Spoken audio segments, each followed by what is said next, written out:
Unaware he was the billionaire heir, his wife and her mother poured wine on him at a luxury gala. The glass tipped slowly. Not from accident. From intention. Celestine Fontaine-Brewer held it at an angle, her wrist deliberate, her eyes steady on her son-in-law's face, and she let $300 worth of burgundy run down the front of Everett Brewer's white dress shirt in full view of 400 people. "You have embarrassed this family for the last time," she said, loud enough for the nearest 3 tables to hear every syllable. His wife, Renata, stood 2 feet away with her arms crossed, not reaching for a napkin, not apologizing, not moving. She watched the wine spread across the fabric, and she did not look sorry. She looked satisfied. Everett stood completely still. He did not reach for a napkin. He did not raise his voice. He did not look at the surrounding tables where 400 guests of the Aldrich Foundation annual gala had turned their eyes toward him. He looked at Celestine. Then he looked at Renata. Then he reached into his jacket pocket, removed a folded pocket square, and pressed it once against his collar. That was all. No one in that ballroom knew what was inside the envelope sitting at table 1, waiting to be opened by the evening's host. No one except the man whose shirt was now ruined. Welcome, dear friends. I'm so glad you're here for this one. This story is going to stay with you. If you're new here, hit that subscribe button right now, tap the like button, and ring the notification bell so you never miss a story. Drop a comment and tell me where in the world you're watching from. I read every single one. Now let's get into it. Everett Brewer had arrived at the Aldrich Foundation Gala at 7:43 in the evening, 17 minutes before the doors officially closed to guests. He had not hired a car. He had taken the metro to Gallery Place, walked 4 blocks in the October air, and arrived at the Meridian Grand with his suit jacket buttoned and his shoes brushed, but not new. The suit itself was a charcoal wool blend he had owned for 6 years. It fit him well because he had not changed shape since 31. He was 37 now. The young woman at the registration table found his name after a longer search than was comfortable. Brewer. Everett Brewer. She said it twice to herself. "You're at table 14. Table 14 was near the back of the East Wing, between the emergency exit hallway and the dessert station. It was where organizers put the guests they had not known how to categorize. The plus ones with no title. The names that came attached to other names. Everett thanked her and walked to his table without consulting the floor map. Renata was already inside. He had seen her earlier that day in the apartment they shared on Georgia Avenue, pressing her gown, a floor-length coral number that her mother had selected and shipped from a boutique in Georgetown. And she had not spoken to him about the evening except to say, "Please just don't embarrass me." She had said it while looking at his reflection in the bathroom mirror, not at his face. He had not responded. That had become the texture of their communication over the past 14 months. Her speaking at his reflection, him not responding. The apartment full of words that arrived without being received. He found his seat at table 14 and ordered sparkling water. Around him, conversations moved in clusters: real estate, political fundraising, the foundation's endowment growth. He listened without joining. From across the room, he could see table 1. It was centered, elevated by a half platform, dressed in white linen and gold candle holders. It seated 12. 11 of those seats were filled by the evening's most recognizable guests: a federal appeals court judge, 2 tech executives whose firms had recently gone public, the city's deputy mayor, a documentary filmmaker whose last film had won awards in 3 countries. The 12th seat was empty. It had a name card. At this distance, Everett could not read the name. He already knew what it said. 3 years earlier, Everett Brewer had walked into a public library on Anacostia Road with a manila envelope, a legal pad, and a question he had been carrying since the age of 9. He was not a dramatic man. He was not, by any measure, someone who sought out confrontation or revelation.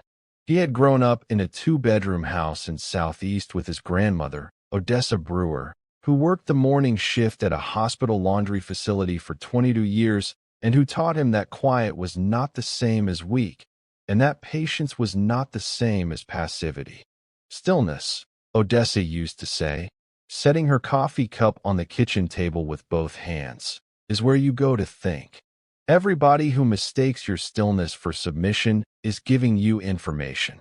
Everett had written that down in the back of a notebook when he was 12. He still had the notebook. The envelope he brought to the library that Tuesday contained a letter. The letter was from an attorney named Clifford Osei, partner at a firm in Atlanta. It had arrived at his grandmother's address, forwarded 3 times, dated 8 months prior. He had read it 11 times before deciding what to do with it. The letter stated, in precise legal language, that Everett James Brewer was the biological grandson of Harold Whitmore Aldrich, founder of the Aldrich Group, a private holding company with interests across commercial real estate, infrastructure investment, and private equity, with combined assets exceeding $4.2 billion. Harold Aldrich had died 7 months before the letter arrived, at 81, at his estate in Middleburg, Virginia. He had not left the estate to his 2 surviving children. He had not left it to his ex-wife, or to the foundation that bore his name. He had spent the last 4 years of his life conducting a private search for a grandson born to a daughter who had left his household at 19 and built a separate life before she died. A woman named Carol Aldrich Brewer, who had worked in hospital administration in Southeast D.C. until a cerebral hemorrhage took her at 44, when Everett was 14. His mother had never told him about her father. He had never pressed. Some absences. In the Brewer household, you learned to leave alone. The letter from Clifford Osei changed every dimension of that silence. Everett had spent 3 years not announcing this. Not to Renata, who he had married in month 2 of the confirmation process. Not to his co-workers at the Department of Housing and Urban Development, where he managed a mid-level grant compliance portfolio. Not to anyone. He had spent those 3 years doing something else entirely. He had spent them watching. He had spent them learning. He had spent them attending quarterly meetings with Clifford Osei and the Aldrich estate attorneys, reviewing financial documents, meeting the board of the Aldrich Foundation, studying the portfolio structures that would pass to him upon the formal public announcement of his identity. He had also spent them learning his wife. In the 8th month of their marriage, Everett came home early on a Wednesday afternoon to find Renata in the kitchen on the phone, speaking in the careful, lowered voice she used when she did not want to be overheard. He stood in the hallway and listened. "No, Mama, he doesn't know anything. He thinks I'm happy."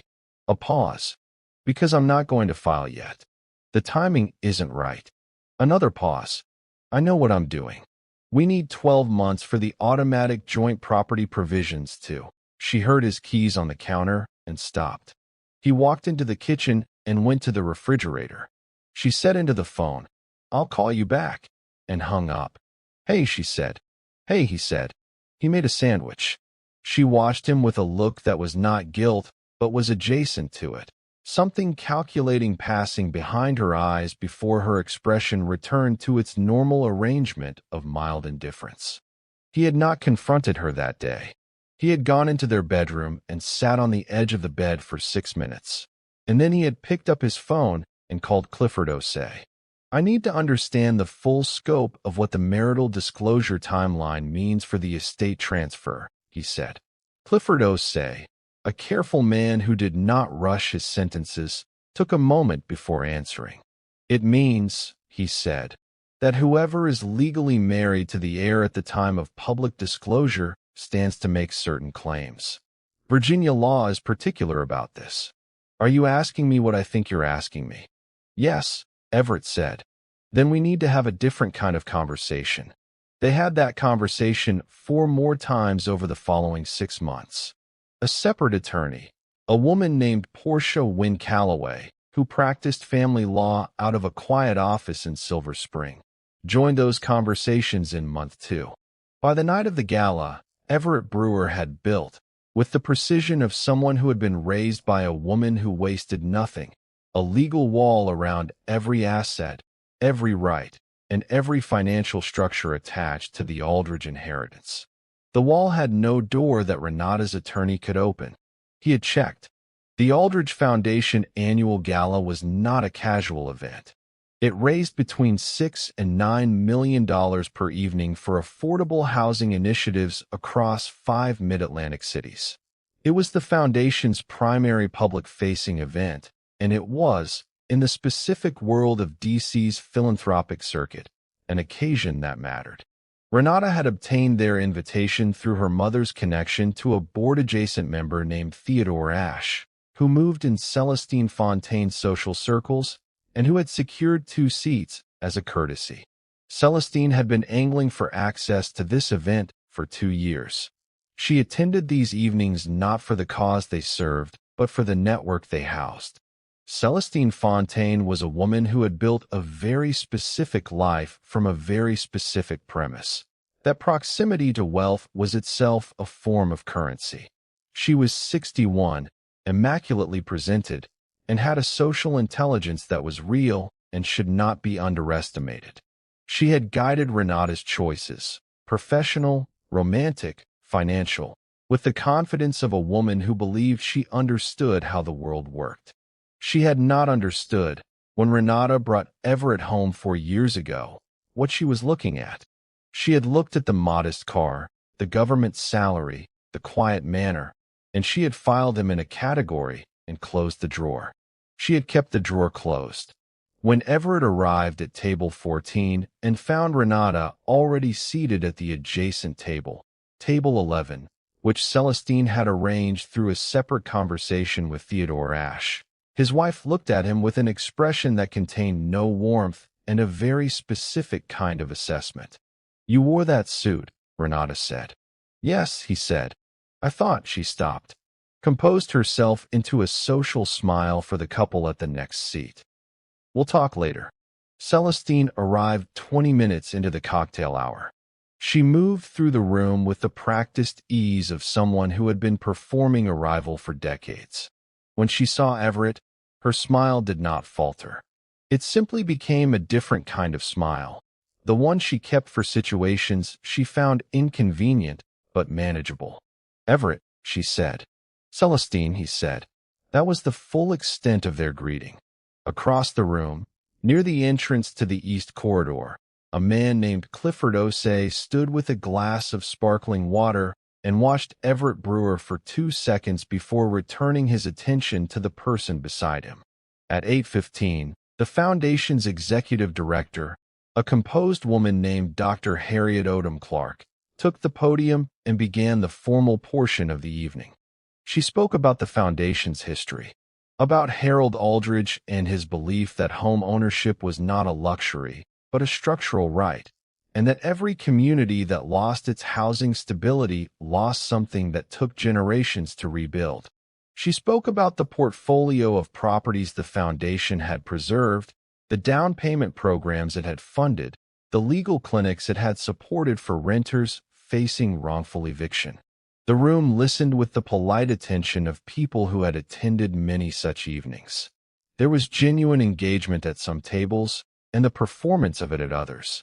Dr. Odom Clark then said, "Tonight is also an occasion of particular significance for this foundation and for the Aldridge family legacy. Harold Aldridge, before his passing, made a provision, a private matter that has taken several years of careful legal and personal process to bring to this moment. Tonight, we will be making a formal announcement regarding the future leadership and custodianship of the Aldridge Group and the Aldridge Foundation. This announcement was Harold's wish, and we honor it tonight." The room shifted, not dramatically, but people put down their glasses. Conversations paused. The specific quality of attention in the room changed from courtesy to interest. At table 11, Celestine Fontaine straightened in her chair. Her eyes moved to Theodore Ashe 3 tables over. Ashe gave a small shrug, which told her he did not know the details. At table 14, Everett Brewer took a slow sip of sparkling water. It was in this gap, the 20 minutes between Dr. Odom Clark's statement and the scheduled announcement, that the wine happened. Renata had been watching Everett from table 11 with increasing agitation. She had watched him sitting quietly at table 14 with people she did not recognize, not circulating, not networking, not performing the social function that attendance at this event was supposed to serve. He was just sitting there, calm, separate, unreadable. She had been drinking since the cocktail hour. Celestine crossed to her and leaned close. The two of them exchanged something in low voices. Renata's jaw set. She picked up her wine glass. Celestine, after a moment, picked up hers. They crossed the room together. "You are an embarrassment," Renata said when she reached him. She kept her voice controlled but did not keep it private. The couple beside Everett went still. "Every time I bring you somewhere that matters, you sit in the corner like you don't belong here. Because you don't." She gestured at his suit with her free hand. "Look at you. You couldn't even dress properly." Celestine said, already tipping her glass. "This family has given you every opportunity to rise, Everett, and you have wasted all of them." The burgundy fell. It was slow. It also Clifford Osei, who set down his water glass with great care. What Renata did not know, what Celestine could not have known, was that Dr. Harriet Odom Clark had met Everett Brewer 4 times in private sessions over the past 8 months. What neither of them knew was that the folder in Dr. Odom Clark's hand contained a printed program insert that had been approved by the Foundation's board 6 weeks ago. It contained a photograph. The photograph was of a man in a charcoal suit. It contained a name. The name was Everett James Brewer. It contained a title. The title read, "Sole Heir and Designated Successor, the Aldrich Group and Aldrich Foundation." And beneath it, in smaller text, a single sentence that Harold Aldrich had dictated himself and requested be included verbatim. "He has his mother's stillness, and that is the quality this work requires most." That insert was sitting at every place setting on table 1, face down, to be turned over at the announcement. It was also sitting at table 14, face down, at Everett's place. He had not turned it over. He already knew what it said. Dr. Odom Clark walked back to the podium at 8:47. The room settled. She said, "Harold Aldrich believed that the steward of this work had to be someone who understood what it meant to have something and to lose it, and to build again without bitterness. He spent 4 years searching for his grandson. He found him, and he spent the last year of his life reading every document, every report, and every assessment of that young man's character that his attorneys could compile. What Harold said when he finished reading was this: 'That's my daughter's son. He already knows what I would have taught him.'" She paused. "Ladies and gentlemen, the Aldrich Group's designated successor and the new chair of the Aldrich Foundation is Everett James Brewer. Everett, would you come forward?" The room turned. Everett stood from table 14, buttoned his wine-stained jacket with one hand, and walked to the podium. The silence in the room was the complete kind, the kind that does not need to be requested. He shook Dr. Odom Clark's hand. He turned to the room. He did not look at table 11. He did not look at Celestine Fontaine. He looked at the room as a whole, at the full 400 people who had, 17 minutes ago, watched wine pour down the front of the man now standing at the podium of the most significant philanthropic announcement in the city that year. He spoke for 4 minutes. He spoke about his mother, Carol, and about his grandmother, Odessa, and about the specific kind of work that the Aldrich Foundation did, and about what it meant to him to carry that work forward. He spoke without notes. He did not rush any sentence. He did not perform emotion he did not feel. When he finished, Clifford Osei was the first person standing. Then the table of 11 at table 1. Then, in the particular way that rooms move when they have witnessed something that requires acknowledgement, the rest of the room. 400 people standing. At table 11, Renata Fontaine Brewer did not stand. She sat with both hands flat on the table and her face doing something that was not crying, but was in the same vicinity. Celestine, beside her, had gone the particular still that comes not from composure, but from the complete failure of composure's infrastructure. Theodore Ashe, 3 tables over, did not look at either of them. 3 days after the gala, Renata's attorney contacted Portia Wynne Calloway. The conversation was brief. When Portia called Everett afterward, she said only, "They want to discuss a settlement structure. Her attorney is citing the marital asset provisions." She paused. "I told them to review the documents we filed in month 10. They called back 40 minutes later and withdrew the inquiry." Everett was in his grandmother's kitchen when he took that call. Odessa was making coffee at the counter, moving between the percolator and the cabinet with the particular economy of someone who has made coffee in the same kitchen for 30 years and knows exactly where every item lives. "Everything's settled?" Odessa asked, not turning around. "Yes, ma'am," he said. She set a cup in front of him, sat across the table, looked at him with the look she had been giving him since he was 9 years old, the one that did not flinch from anything and did not require a performance in return. "You didn't have to wait as long as you did," she said. "Most people wouldn't have." "I know," he said, "but you did." "Yes, ma'am." She nodded. She wrapped both hands around her own cup. "Your mother would have done the same thing. She didn't like waste either. Not of time, not of energy, not of words." Everett looked at the window above the sink. The October light was thin and direct, and it came in at a low angle, and it lit the counter in a way he had been watching since childhood. That same light, that same counter, that same cup his grandmother chose every morning from the same cabinet. He thought about what it had cost him. Not the suit, not the marriage, which had been over before it was formally over. What it had cost him was something quieter and harder to name. The version of himself that had wanted to believe that the woman he married had chosen him rather than chosen toward him. That was the loss. Not the betrayal itself, but the earlier loss of the thing he had hoped the betrayal wasn't true. He had known, in the hallway, 8 months into the marriage, listening to her voice in the kitchen. He had just needed time to build around it correctly. Here is the question I want you to sit with, and I want your honest answer in the comments. Everett knew for 8 months. He stayed quiet. He built his protection in silence. Was that wisdom, or did staying cost him something he can never get back? There's no right answer. Tell me what you think. And while you're there, hit like, drop a share, and let someone else see this story who needs to hear it. The divorce was filed by Everett, not Renata. That distinction mattered to him more than it would have mattered to most people. Portia Wynne Calloway handled it with the same precision that had characterized every legal step of the previous 3 years.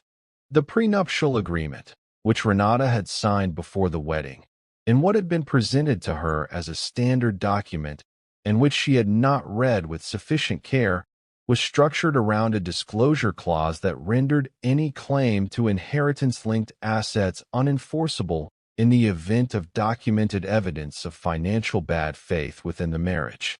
The documented evidence existed. Everett had been building it for 14 months. Not with anger, with patience, with the legal pad and the manila folder and the specific, unhurried methodology of a man who had grown up watching his grandmother solve every problem with time and precision rather than force. The settlement Renata received was fair. Not generous, not punitive. Fair.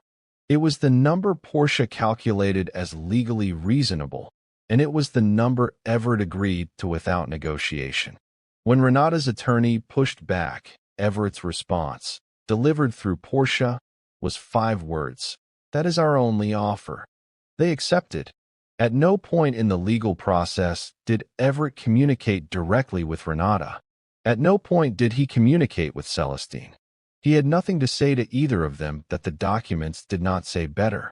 There was a moment, 2 weeks after the gala, when Renata called him from a number he did not recognize, her mother's landline. He looked at the name his phone had no record of, understood from the area code where it originated, and placed the phone face down on his desk. He let it ring.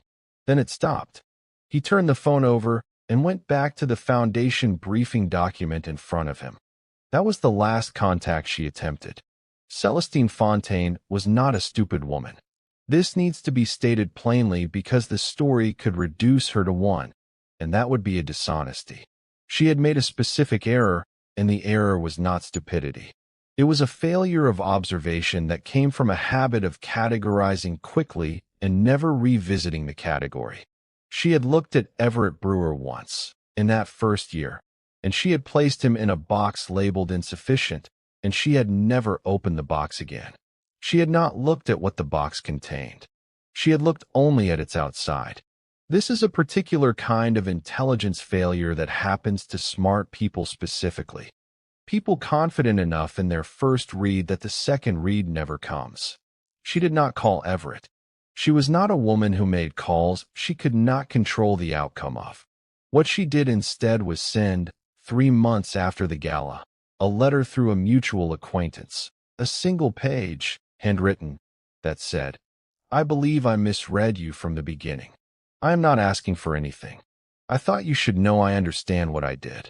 Everett read the letter once, folded it, put it in the same manila envelope that contained every document from the past 3 years, placed the envelope in the filing cabinet in his office at the Aldrich Group headquarters, a building he now entered every morning through the front door, not the side entrance the catering staff used, which was the entrance he had used the night of the gala before being redirected to the guest registration.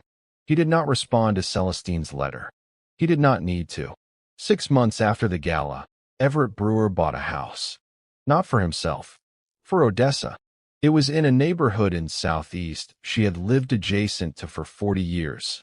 Not a gentrified pocket of it. Not the part that had been rediscovered and repriced, but the original core of it. The streets she knew by the quality of the light in the afternoon and the specific sound of the corner on a Saturday. The house had 4 bedrooms, a porch that faced west, a kitchen large enough to cook in without rearranging yourself every time someone opened the refrigerator, and a garden in the back that had been neglected for 2 years, and that Odessa walked through twice before she said anything. What she said, standing in the middle of the garden, looking at the overgrown beds where something had once been deliberately planted and had survived anyway, was, "This will come back." "I know," Everett said. She looked at him. "You're going to be all right." It was not a question. "Yes, ma'am," he said. She nodded once. She put her hand on his arm for a moment, the kind of touch that carried 37 years of specific history, the weight of a grandmother who had raised a boy into a man without making noise about the difficulty of doing so. And then she walked back toward the porch to decide where she would put her chair. Everett stood in the garden and looked at the plants that had survived without care through 2 winters. They were not flourishing. They were not decorative. But they were rooted and they were still pushing upward, and that was enough. The Aldrich Group headquarters occupied the top 3 floors of a glass building on K Street. Everett arrived every morning at 7:50. He took the elevator to the 22nd floor. He read briefing documents before his assistant arrived. He had coffee, not from the executive suite's espresso machine, which he found excessive, but from the same travel mug he brought from home. He wore good suits now, not because he had ever been ashamed of the charcoal wool blend. He had not. But because the work required a specific presentation and he was not a man who ignored what his work required. He wore them without thinking about the wine. The wine had not touched anything inside of him. It had only confirmed what he already knew. People at the foundation and at the group had started to learn, in the quiet way that organizations learn things about new leadership, what kind of man he was. That he was not interested in punishing inefficiency through humiliation. That he would tell you directly and once what needed to change. That he read everything before he signed it. That he kept his grandmother's phone number at the top of his contacts and called her every Sunday morning without fail. That he was not someone who could be read quickly. The board, in its first formal assessment of the transition 6 months in, produced a written summary of its observations. One of the senior members, a woman named Eugenia Parkholden, who had served on the Aldridge board for 11 years and had known Harold personally, wrote in her section of the assessment, "He has an unusual quality of patience that does not read as passivity. It reads as preparation. Whatever is in front of him, he is always a few steps further along in his thinking about it than he appears." Harold saw this. "So do I." Everett read the assessment on a Thursday morning. He set it on his desk. He picked up his travel mug. He went on to the next document. There is something that happens when you spend years watching what people assume about you and choosing not to correct them. It costs something, not your dignity. That stays intact precisely because you protect it through silence rather than performance. But it costs you the ease of being fully known. It costs you the certain knowledge that what you build around yourself is because of you rather than in spite of what people missed. Everett Brewer sat with that cost. He did not pretend it was nothing. He did not frame it as strength without acknowledging the weight. But he also understood, in the way that Odessa had taught him without calling it a lesson, that the thing people mistake for patience is often just the refusal to let someone else's timeline become your emergency.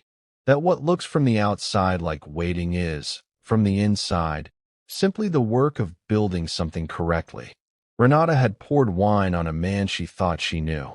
She had not known him. That was not his failure. That was the consequence of choosing to see only what a person performs rather than what a person is. The wine dried. The suit was cleaned. The evening ended. And in the morning, the man at table 14 walked into the building on K Street, went up to the 22nd floor, and began the work that his grandfather had believed he was born to do, and that his mother had carried toward him across a silence she had not explained, and that his grandmother had prepared him for with 37 years of coffee and stillness, and the specific instruction that quiet is not the same as gone. He was not gone. He had never been gone. He had been preparing. The most dangerous person in any room is not the loudest one. It is the one who has already thought through every outcome and chosen not to announce it yet. Stillness is not absence. It is the fullest kind of presence, the kind that does not need to be seen to be real. If this story moved you, if you saw yourself or someone you love in any part of it, share it. Right now, someone in your circle needs to hear that patience is not weakness and silence is not surrender. Subscribe for stories that stay with you. Leave a comment telling me which moment hit you hardest. Like this video so others can find it. And come back, because the next story is already building, and it will not let you go.